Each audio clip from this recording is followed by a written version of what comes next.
Sveiki, aš esu Ingrida Šarkiūnaitė, verslo ekonomikos ir vadybos katedros vedėja. Aš esu Rasa Kanapickienė, finansų ir apskaitos katedros vedėja.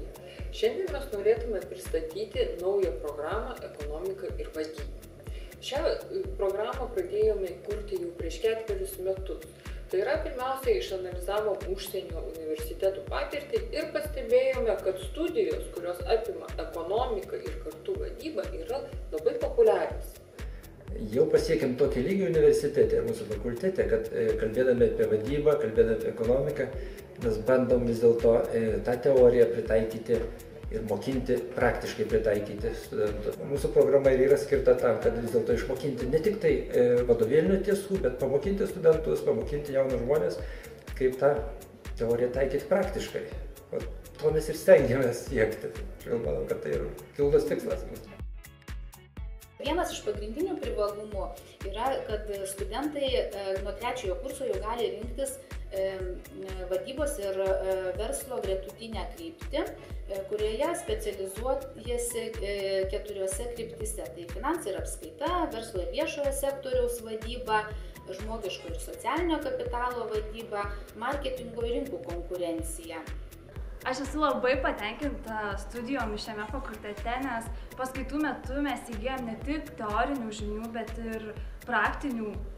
Dėstytojai paskaitų metu pateikia ne tik teorinę informaciją, kurią reikia mokytis mintinai, bet ir praktinius gyvenimiškom situacijom susijusius uždavinius, kurie yra labai naudingi. Taip pat paskaitų metu mokomės ne tik kaip vesti apskaitą, bet ir kaip analizuoti visus duomenis ir panašiai. Aš manau, kad šios studijos bus man labai naudingos ateityje. Mūsų naujoje programoje yra sukurtas naujas praktikos modelis pagal Aalborgo universiteto integratyvaus atvejo analizę, kai studentai yra buriami komanda, gauna konkrečios įmonės ar organizacijos atvejį, jį analizuoja, eina į tą įmonę.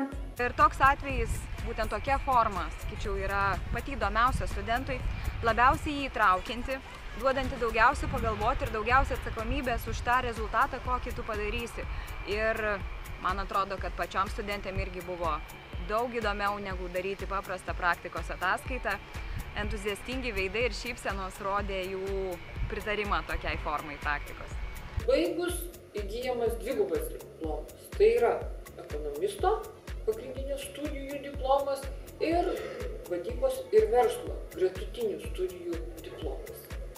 Aš manau, kad tokių studentų, tokių specialistų parinkimas reikalingas. Ir aš galvoju, kad vadyba ir ekonomika tai yra baziniai dalykai, kurie reikalingi bet kokiam vadovui, bet kokiam specialistui ar atskiro padalinio vadovui, ar pradedančiam verslininkui.